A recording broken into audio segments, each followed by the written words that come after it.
everybody, it's Amy from Northwoods Studio, and today we're going to be talking about the 6 ways that we self-sabotage our art or even our art career. So grab yourself something cozy to drink and come on in and let's chat for a little bit.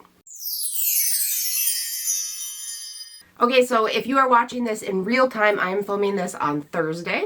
Saturday is December 30th, and Sunday is December 31st, New Year's Eve. And I thought, what better way to kick off the new year than to talk about the ways that we sometimes self-sabotage ourselves as artists so we can get a fresh start in the new year. So I'm just going to jump right in. This is probably going to be a bit of a shorter video. I've got my kids home. We're all on Christmas vacation, so let's get right into it. The first way that I see artists self-sabotaging, and I've done it myself, is comparing yourself with others.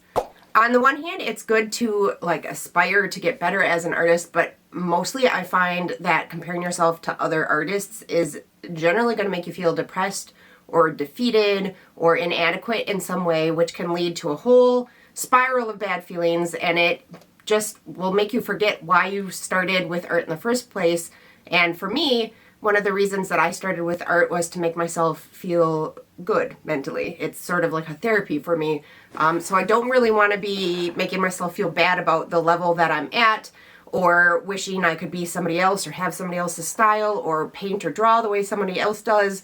That goes against everything and all the reasons about why I got started with art in the first place. We all do it. We all find ourselves in those spirals, and we need to cut it off as quick as we can. One thing that I find really helpful is if I've been comparing myself to other artists and I'm starting to feel bad about where I'm at, it can help to write down a little list of the things I feel I do well, or the things I'm proud of, or the things that I've achieved in the past year with my art. Try to focus on the good and not the negative, I guess is what I'm saying. Okay, so the second thing I do a lot, and I see other people doing, is procrastinating. But the procrastination isn't the problem. The problem is the fear that's behind the procrastination. Because procrastination isn't just procrastination. You are procrastinating because you have a fear of something. For me, I will tend to procrastinate because I'm afraid of being judged, or I'm afraid of my work being rejected, or I'm afraid of being found not good enough. I guess it's all the same thing. So when I get into that headspace where I'm really afraid of not being good at what I'm doing or being judged as not being good, I find myself tending to procrastinate. And instead of going and sitting down to work, I will watch a movie and eat something unhealthy. And you know, this one's easier said than done. It can be really hard to get past those fears. And some days, no matter what you do, you're just going to have one of those days where you can't get past those fears, and that happens, that's okay. But if you have a string of those in a row, then you're all of a sudden in artist block. So the best thing I find for me to do when that's happening to me is to just sit down and draw something, even if it's just in my sketchbook, or pull out a project that is half finished and work on it. That's a good thing to do, especially if you're afraid of getting started. If you have a project that you left half finished, get that out and work on that for a little bit. You need to just push past the fear. It's like, I remember reading one of the first self-help books I read back in the day, I think was called Feel the Fear, but Do It Anyway. Tough love, but true. So procrastination. Try not to do it, find a way through it, face your fear, understand what fear is causing you to procrastinate, and try to find a way to neutralize it. Okay, the third way myself and lots of other artists are sabotaging our own art and career are not putting our work out there. And this is probably somewhat connected to number 2 that I just said, and fear and judgment and all of that.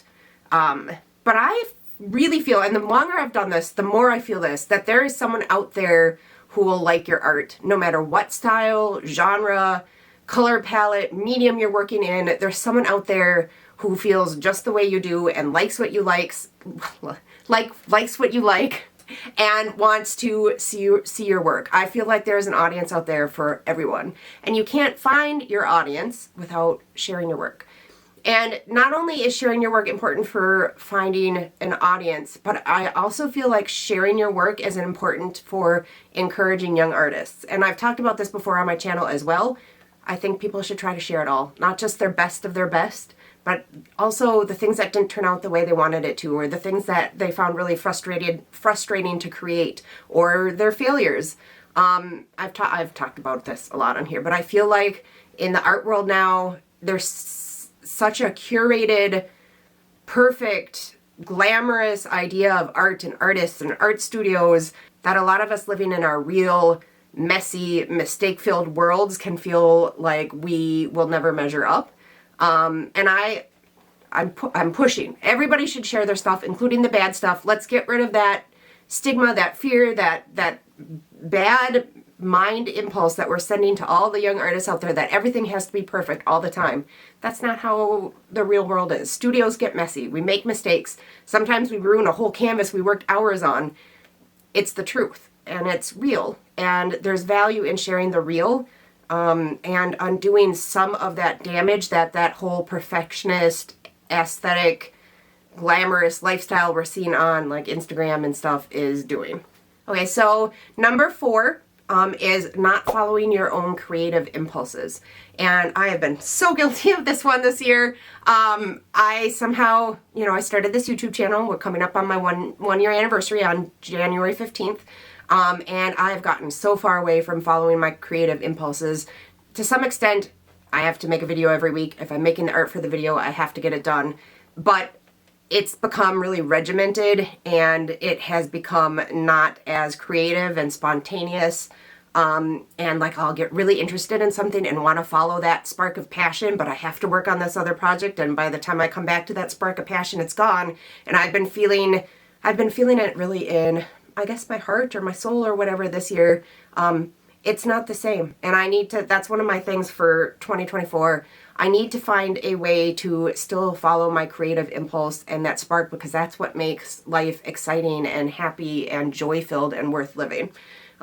So maybe that's one of your ways you're self-sabotaging yourself. We can work on that together in this coming year. Which brings me to number 5, which is not setting goals. I find that if I don't have a goal to work towards, I get really lost and hazy and not motivated and not moving forward, and it's really easy to slip into just like a coasting mindset. I need to have a goal or a project that I'm always working towards, and this is something I've been guilty of this year too. When I finish a goal, I should have another one ready and waiting to go, because I can slip into a stretch of not creating for a while if I'm not working towards something.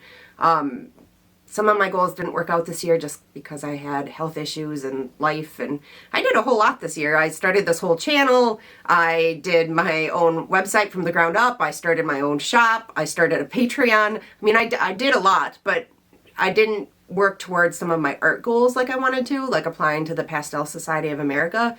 So I'm going to be setting some goals for this coming new year, and there are going to be some art goals in there that I really want to meet. So we can work on that together this year too.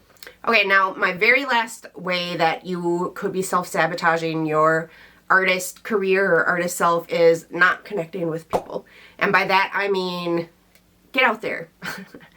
Get on some social media, find some art friends, talk about mediums and supplies and processes and what they do and what they like to create, and also share some of your own stuff. Not work, but like share some of yourself. Like maybe share some of the thoughts you were thinking while you were painting a piece, or share some of your ideas, or maybe you could try to connect with people so that they see there's a real person behind the Instagram feed.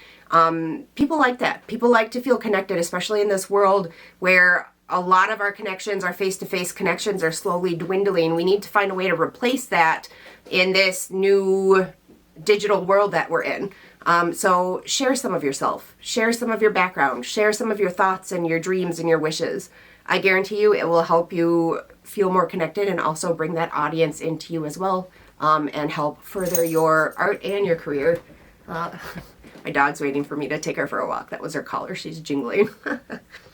So that is the 6 ways that I, and probably other artists out there, have self-sabotaged. Boy, that's hard to say for some reason today. Self-sabotaged myself and my art.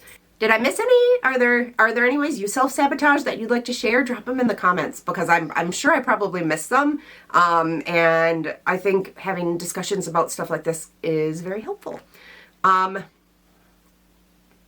I hope everybody has a great new year. Drop some of your art goals for 2024 down below as well. I always love to hear other people's goals. I'm a little nosy like that. And it helps me set my goals as well. I've been talking with my Patreons about a word of the year. I think my word this year might be nurturing, as in nurturing myself, nurturing my art, nurturing my family. I think I'm leaning towards that. I was going back and forth between that and healing, and there was something else I was thinking of, but I think it's going to be nurturing. So if you do the word of the year, drop that down below too. I always like to hear people's ideas for that as well. I hope everybody has a great new year. I hope this next year is filled with joy and art and creativity and full of good things for all of you. And I can't wait to start this year with you and start my second year of YouTube. If you found this video helpful at all, please hit like and subscribe. That helps YouTube know that this is quality content, and then it pushes it up a little bit higher in the algorithm, which means other people see it, which helps my channel. Until next time, happy creating!